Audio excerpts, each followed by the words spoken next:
चीन चारों तरफ से घिर गया और इस बार उसको घेरा है हिंदुस्तान ने। और चीन की यह घेरेबंदी इस बार केवल सामरिक स्तर तक सीमित नहीं है, केवल लद्दाख में सेनाएं भेजने तक नहीं है, बल्कि इससे कहीं ज्यादा आगे तक है।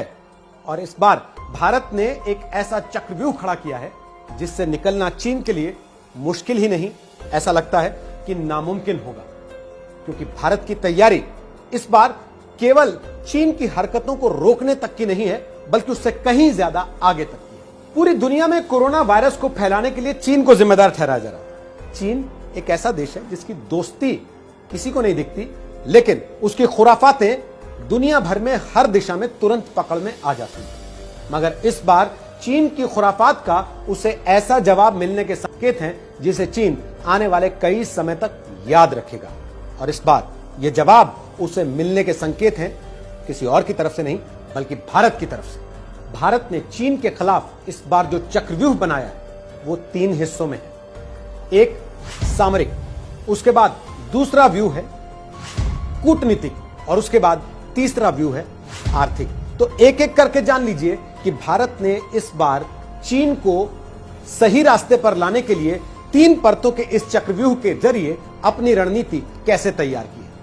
आपने खूब सुना होगा, पिछले कुछ दिनों में लगातार टीवी चैनल्स पर, अखबारों में ये खबरें आई भी हैं कि चीन ने पूर्वी लद्दाख के 3 केंद्रों पर घुसपैठ कर ली है। लेकिन इस बार भारत ने चीन की सैनिक टुकड़ी को वहां डटे देखने के बाद आंखें मूंदी नहीं है, समय का इंतजार नहीं किया है, बल्कि उसको कड़ा जवाब देने की तैयारी की है, क्योंकि उसकी सेनाओं के ठीक सामने जाकर डटी हैं हिंदुस्तान की सेनाएं। प्रधानमंत्री नरेंद्र मोदी ने रक्षा मंत्री राजनाथ सिंह, राष्ट्रीय सुरक्षा सलाहकार अजित डोवाल और सीडीएस यानी कि chief of defence staff Bipin Rawat के साथ एक मीटिंग करके उन तीनों से यह चर्चा की कि चीन को जिस भाषा में समझ में आता हो उसको उसी भाषा में समझाया जाए। और भारत के इस तेवर से चीन इतना तिलमिलाया हुआ है कि चीन के राष्ट्रपति शी जिनपिंग अपनी सेनाओं से किसी भी परिस्थिति के लिए तैयार होने को कह रहे हैं। वैसे चीन के राष्ट्रपति ने किसी देश का नाम नहीं लिया।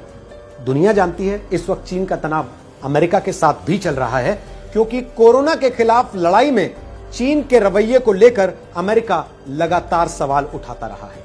लेकिन भारत के साथ जैसे ही चीन का तनाव बढ़ा, भारत ने अपने तेवर कड़े किए, तो अमेरिका ने भी दूसरी तरफ से कूटनीतिक संकेत देने शुरू किए। अमेरिकी राष्ट्रपति डोनाल्ड ट्रंप ने फौरन ट्वीट करके कहा कि भारत और चीन के बीच चल रहे तनाव को सुलझाने के लिए वो मध्यस्थता करने के लिए तैयार है। यह अलग बात है कि भारत ने अपनी हमेशा की नीति का पालन करते हुए अमेरिका को बड़े प्यार से इस चीज के लिए इनकार कर दिया कि हम अपने द्विपक्षीय मामलों में किसी तीसरे देश को मध्यस्थता करने के लिए आमंत्रित नहीं करते।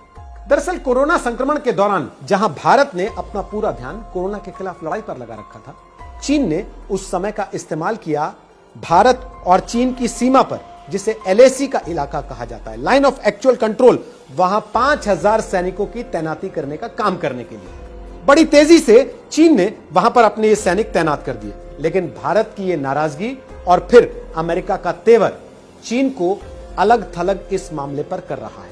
और सबसे बड़ी बात यह कि भारत ने चीन के फौजियों की आंखों में आंखें डालते हुए अपने सैनिकों को वहां पर खड़ा कर दिया। चीन अपनी ताकत दिखाने की कोशिश कर रहा है, लेकिन भारत ने ऐसे समय में भी ठंडे दिमाग से काम लेते हुए कूटनीतिक स्तर पर भी चीन को घेरने की तैयारी शुरू कर दी है। दुश्मन का दुश्मन अपना दोस्त, इस पॉलिसी को ध्यान में रखते हुए भारत ने ताइवान को लेकर थोड़ा सा नरम रुख अख्तियार करना शुरू कर दिया है। ताइवान से चीन नाराज है। ताइवान का आरोप है कि चीन ने उसकी आजादी का अतिक्रमण कर रखा है। और ऐसे में बुधवार को ताइवान की नई राष्ट्रपति के उद्घाटन समारोह में भारत ने अपने 2 प्रतिनिधि ऑनलाइन हिस्सा लेने के लिए भेज दिए। इस बात से भी चीन तिलमिलाया हुआ है। चीन के खिलाफ नाराजगी हांगकांग में भी है। लगातार वहां पर पिछले काफी समय से चीन के खिलाफ हिंसक प्रदर्शन हो रहे हैं, और इस सब के बावजूद चीन ने अपनी संसद में राष्ट्रीय सुरक्षा कानून पेश किया है। लेकिन भारत हांगकांग के लोकतांत्रिक मूल्यों का समर्थन करता है, और भारत के प्रधानमंत्री नरेंद्र मोदी वैसे भी लोकतंत्र के लिए अपने फलसफे को पूरी दुनिया के सामने पहले ही रख चुके हैं। चीन को घेरने के लिए भारत के रणनीतिक चक्रव्यूह का तीसरा हिस्सा है आर्थिक। आपको याद होगा, कुछ रोज पहले प्रधानमंत्री नरेंद्र मोदी ने आत्मनिर्भर भारत का नारा दिया था। क्या उसके पीछे भी चीन के साथ इस झगड़े का कोई ख्याल था? कोरोना की वजह से दुनिया भर में चीन अपनी साख इस समय गंवा चुका है। दुनिया की बड़ी बड़ी कंपनियां चीन से बाहर निकलना चाहती हैं, वहां काम नहीं करना चाहती। अमेरिका लगातार चीन को अलग थलग करने की बात कर रहा है और इस बात को लेकर भी चीन परेशान है, जिसमें भारत अपने लिए एक नई पहचान खोज रहा है। आज दुनिया में सबसे बड़ा मैन्युफैक्चरिंग हब अगर कोई है तो वो है चीन, लेकिन कोरोना की वजह से चीन की यह ताकत टूटने के कगार पर आ खड़ी हुई है।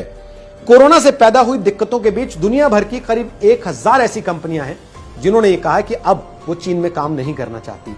इनमें मेडिकल डिवाइसेस बनाने वाली कंपनियां हैं, मोबाइल कंपनियां हैं, कपड़ा, सिंथेटिक फैब्रिक्स और इलेक्ट्रॉनिक्स से जुड़ी कंपनियां हैं और इन सब के लिए भारत सबसे मुफीद जगह हो सकती है। दूसरे देशों में चीन का माल बिकता है तो उसकी जेब भरती है, उसकी जेब भरती है तो उस पैसे को वो खर्च करता है अपने सैनिक साजो सामान को बड़ा करने में, मजबूत करने में। और भारत की तैयारी यही है कि आने वाले कुछ वर्षों में चीन की इस परिस्थिति का फायदा उठाकर आर्थिक रूप से उसे कमजोर कर दिया जाए ताकि सैन्य रूप से भी वो अंत में कमजोर हो जाए। वैश्विक तौर पर चीन वैसे भी अलग थलग दिखता है। पाकिस्तान को छोड़कर इक्का दुक्का मुल्क ही उसके समर्थन में खड़े हुए दिखाई देते हैं, जबकि भारत ने पिछले कुछ वर्षों में अपनी वैश्विक पहचान को भी और ज्यादा मजबूत किया है।